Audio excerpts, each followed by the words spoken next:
ഇതുപോലുള്ള മീനുകളെ പിടിക്കാൻ ഈ മെത്തേഡ് ഉപയോഗിച്ചാൽ മതി. നമ്മുടെ മൈദയും നമ്മുടെ കാലിത്തീറ്റയ്ക്ക് ഉപയോഗിക്കുന്ന പുഷ്ടിയും കൂടെ ഉപയോഗിച്ച് ഉണ്ടാക്കിയെടുത്തൊരു മീനിൻ്റെ ഒരു ഫീഡാണ്.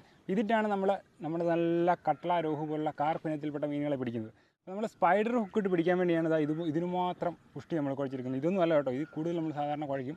അപ്പോൾ നമുക്ക് എന്തായാലും നോക്കാം. നമ്മൾ കാസ്റ്റ് ചെയ്തിട്ടിരിക്കുകയാണ്, മീൻ അടിക്കാൻ വേണ്ടി വെയിറ്റ് ചെയ്യണം. അപ്പോൾ നമ്മൾ ആ സ്പൈഡർ ഹുക്ക് ഉപയോഗിക്കുന്ന അങ്ങനെ ഒന്ന് കാണണ്ടേ, നമുക്ക് എന്തായാലും ഒന്ന് കാണാം. അതുപോലെ കിട്ടി മീനും ഉണ്ട്, ആ മീനും കൂടെ ഒന്ന് കാണിച്ചു തരാം. അപ്പോൾ ഇതിൻ്റെ ഫുൾ വീഡിയോ നമ്മുടെ യൂട്യൂബ് ചാനലിൽ വരുന്നതായിരിക്കും. ഈ കാണുന്ന ഐറ്റമാണ് കേട്ടോ നമ്മുടെ സ്പൈഡർ ഹുക്ക് എന്ന് പറയുന്ന ഐറ്റം.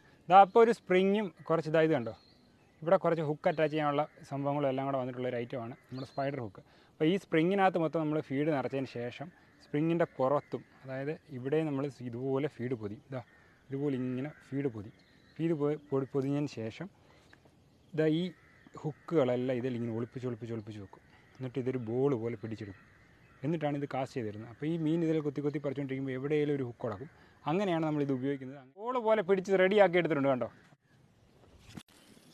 അടിപൊളി കട്ടള കണ്ടോ, രോഹു പോലുള്ള മീനുകളെ പിടിക്കാൻ വേണ്ടിയാണ്. ഇപ്പോൾ 2 രോഹു കിട്ടിയിട്ടുണ്ട്. ആ 2 രോഹുവാണ് ഈ കിടക്കുന്നത്.